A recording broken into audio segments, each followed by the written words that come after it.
మీ business ఏదైనా మీ ఊర్లో promotion చేయాలంటే అది సుమన్ టీవీతోనే సాధ్యం. ఇప్పుడే సంప్రదించండి. Welcome to Suman TV.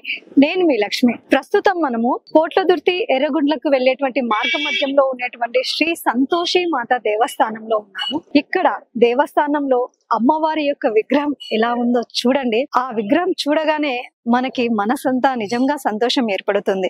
Santoshi మాత విగ్రహాన్ని ఎవరైతే స్థాపించారో ఆ వ్యవస్థాపకులతో మాట్లాడి ఇక్కడ విశేషాలు తెలుసుకున్నాం పదండి. ఏ దేవస్థానంలో చూసినా ఆలయ ప్రాంగణంలో మొట్టమొదటిగా కనిపించేది ధ్వజస్తంభం.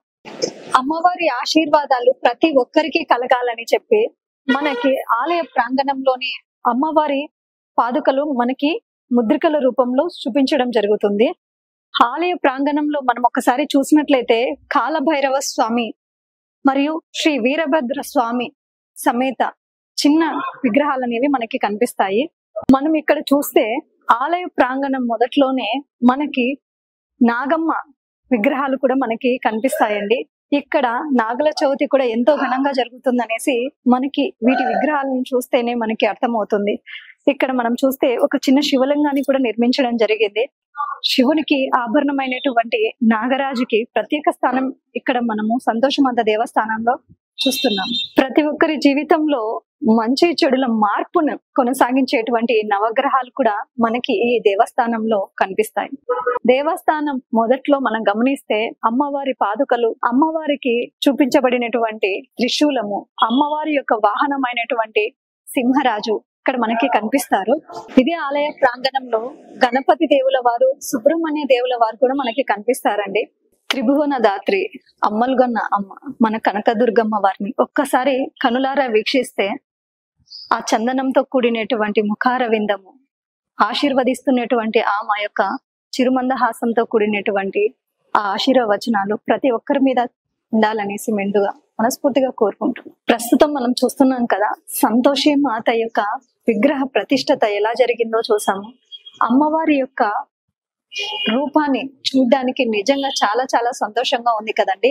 ఆ నేత్రాలు చూస్తే ఆ నేత్రాలు ఆ సంతోషంతో కూడినటువంటి చిరుమందహాసంతో ఉన్నటువంటి ముఖార విందం కన్నులకి ఎంతో కనువిందుగా ఉంది. ఎంత కష్టంలో ఉన్న వాళ్ళైనా సరే అమ్మవారి ప్రతిరూపాన్ని చూడగానే ఎంతో సంతోషం కలుగుతుంది. చేసుకునేటువంటి పాపాలు కానివ్వండి, తప్పులు కానీ ఒక్కసారిగా పోతాయి అనేటువంటి నమ్మకం మనకి అమ్మవారి రూపాన్ని చూడగానే కలుగుతుంది. జై సంతోషి మాత. నమస్తే గురుగారు. పరమేశ్వర. గురుగారు మీ పేరు? చాగంటి సత్యప్రసాద్ శర్మ. గురుగారు, సాక్షాత్తు మనకున్నటువంటి ఆర్థిక సహాయం ఎవరి నుంచి కోరుకోకుండా మొత్తం మనమే పెట్టుకొని ఒక అమ్మవారి దేవస్థానాన్ని నిర్మించాలి అనేటువంటి సదుద్దేశం ఎలా కలిగిందండి? నేను 2002 నుంచి సంతోషి మాత దీక్ష చేస్తూ ఉండేవాడిని. అమ్మవారిని ఈ కడప జిల్లాలో ఒకే ఒక్క చోట సంతోషి మాత చిన్న దేవాలయం ఉంది. 22 సంవత్సరాల దీక్ష అయిన తర్వాత అమ్మవారి ప్రతిష్ట కోసం అమ్మవారిని వేడుకొని నా స్వయం శక్తితో ఇక్కడ నిర్మాణం చేయడం జరిగింది. ఎందుకంటే అమ్మవారు చాలా అపారమైన శక్తివంతురాలు. నేను అనుభవంగా తెలుసుకున్న విషయం ఇది. సంతోషం అంటే మనిషి జీవితంలో కావలసినది సంతోషం, తర్వాత ఆస్తులు. స్వామి, మన సంతోషి మాత దేవస్థానాన్ని నిర్మించి ఎన్ని సంవత్సరాలు అవుతుంది? ఖచ్చితంగా 2 సంవత్సరాలు అయిపోయింది. ద్వితీయ వార్షికోత్సవం అయిపోయింది. అంతకు ముందు మీరు ఏదన్నా దేవస్థానంలో పూజారిగా వృత్తి చేయడం కానివ్వండి? లేదండి, నేను జ్యోతిష్యుని. స్వామి, మన సంతోషి మాత దేవస్థానాన్ని మీరు నిర్మించడం ఏమన్నా విశేషత ఏమన్నా ఉందా? మనకు రాయలసీమలో కడపలో ఒకటి, కర్నూలులో ఒకటి ఉంది. ఇక్కడ కూడా ఒకటి ఉండాలని నేను దీక్ష చేశాను. కాబట్టి అమ్మవారిని దేవస్థానం నిర్మించడం జరిగింది. చూసుకునే వాళ్ళకి చూసినంత సేపు ఇంకా ఇంకా సంతోషం. అంతటి అద్భుతమైన శిలారూపం మనకి ఎవరి ద్వారా దొరికిందంటారు? రాజస్థాన్ లో ఒక అమ్మాయి చేసింది ఈ విగ్రహం. స్త్రీమూర్తి అమ్మాయే చేసింది, పెళ్లి కాని అమ్మాయి. రాజస్థాన్ లో సంతోషి మాతని ఎక్కువ పూజిస్తారు.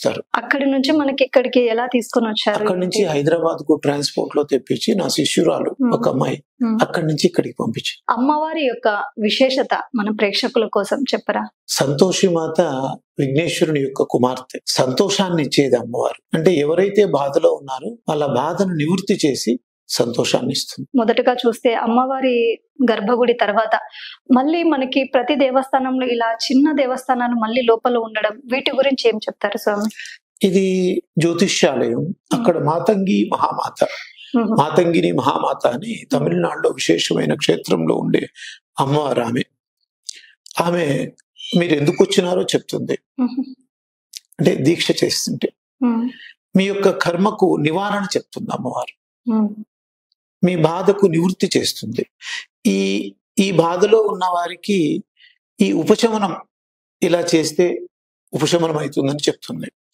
అంటే ఏ గ్రహానికి పూజ చేస్తే ఫలితం దక్కుతుందో సంతోషిమాత అనుగ్రహంతో నేను చెప్తూ ఉన్నాను. స్వామి, వృత్తిరీత్యా మీరు జ్యోతిష్యం చెబుతుండేవాళ్ళు, ఎందుచేత మీరు ఎవరి సహాయ సహకారాలు తీసుకోకుండా నేను దేవస్థానాన్ని పూర్తి చేయాలి నిర్మాణం అనుకున్నారు స్వామి?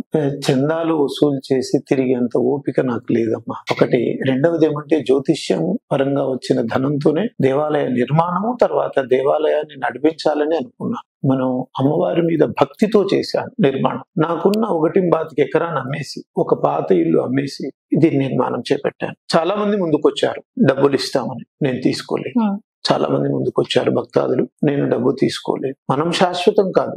దేవాలయంలో ఎక్కడా చందాదారుల పేరు ఉండకూడదు. ఉంటే ఆయనకు గౌరవం ఇవ్వడం కష్టమవుతుంది కదా, నేను లేని పక్షంలో.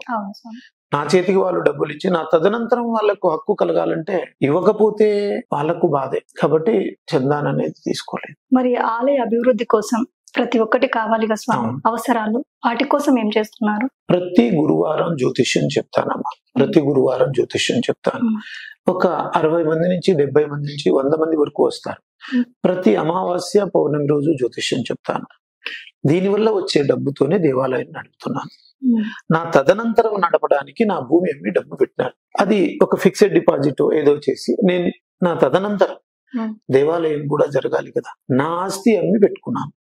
దాని ద్వారా వచ్చే వడ్డీ, ఇక్కడ దేవాలయంలో జ్యోతిష్యం వల్ల వచ్చే ధనంతో దేవాలయాన్ని నడుపుతూ ఉన్నాను. స్వామి, దేవస్థానానికి వచ్చినంత మాత్రాన, పూజలు ఎక్కువ చేసినంత మాత్రాన మనకి మంచి జరుగుతుందంటారా? పూజలు ఎక్కువ చేయడం వల్ల మంచి జరుగుతుందని చెప్పలేము. ఏ పూజ చేస్తే మన కర్మ నివారణ అవుతుందో చెప్పగలుగుతాం. దైవం మీద భక్తి పెట్టుకోవాలి కానీ ఆశ పెట్టుకోకూడదు. దైవం మీద భక్తి పెట్టుకుంటే దైవం మనకు అనుగ్రహిస్తుంది, ఇది తప్పకుండా జరుగుతుంది. పిల్లలలో ఈ విషయాల గురించి అవగాహన కలగడానికి మీరేమని చెప్తారు? కష్టపడి చదవాలి. ఎవరైతే బాగా చదివి మంచి ఉన్నత స్థితికి పోయారో వాళ్ళను మార్గదర్శకం పెట్టుకోవాలి. మనోధైర్యం కోసమే దేవుణ్ణి ప్రార్థించాలి. నాకు 100కు 100 మార్కులు రావాలని దేవుని కోరుకోకూడదు. నీ కర్మానుసారం, నీ కష్టానుసారం దేవుడు ఇస్తాడు. నీవు పరీక్ష రాయడానికి ఆరోగ్యాన్ని ఇస్తాడు. దేవాలయానికి వచ్చి నమస్కారం చేసుకుంటే 100కు 100 మార్కులు ఇచ్చేది నీ కష్టఫలితమే అని చెప్తాను. అలాగే అందరూ కష్టపడి చదివి మంచిగా చదివి ఉత్తీర్ణులై మంచి మార్గంలో ఉన్న వాళ్ళని మార్గదర్శకంగా తీసుకొని చదవమని చెప్తాను. చాలా మంది ఆడవాళ్ళు కానీ పెద్దవాళ్ళు కానీ, నేను నిత్యం దీపారాధన చేస్తున్నాను, పూజలు చేస్తున్నాను, దేవుడు నాకు ఇవ్వలేంది వాళ్ళకి ఇచ్చారనేసి ఒకరి మీద ఇంకొకరి మీద పడి వాళ్ళని చెడుగా మాట్లాడుతూ ఉంటారు. వాళ్ళకి మీరు ఇచ్చేటువంటి సమాధానం ఏంటి సార్? మనం చేసే పూజా ఫలితం భగవంతుడు ఇస్తాడు.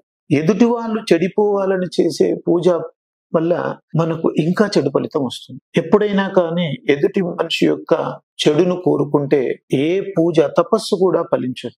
చూసారు కదండి, మన పని మనం కరెక్ట్ గా చేసుకుంటూ మన ఇంటి నుండే మనం ఒక మంచి సొసైటీని బయట ఏర్పరచగలుగుతాం. మనలో మంచి ఉంటే మనము, మనతో ఉండేటువంటి ప్రతి ఒక్కరు కూడా చాలా సంతోషంగా ఎన్నో సంవత్సరాలు ఆరోగ్యంగా ఉంటారు. జై సంతోషి మాత.